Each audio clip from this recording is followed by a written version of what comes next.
আমি আজকে এসেছি বাঁকুড়া জেলার বিষ্ণুপুর শহরের অন্তর্গত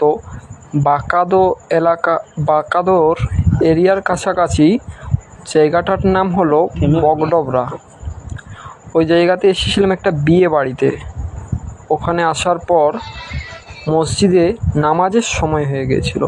আসলাম মসজিদটাতে নামাজ পড়লাম।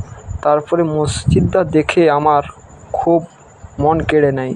মসজিদটা মাশাআল্লাহ খুব সুন্দর দেখতে। সেই কারণে মসজিদের ভিডিও একটু করলাম।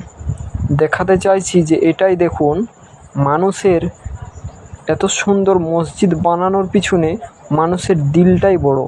আল্লাহর ঘর মসজিদ এত সুন্দরভাবে আমরা যদি সকলেই বানাতে পারি, তবে আল্লাহ আমাদেরকে সৌন্দর্যভাবে যত্ন সহকারে আল্লাহর জান্নাতে নিয়ে যাবে।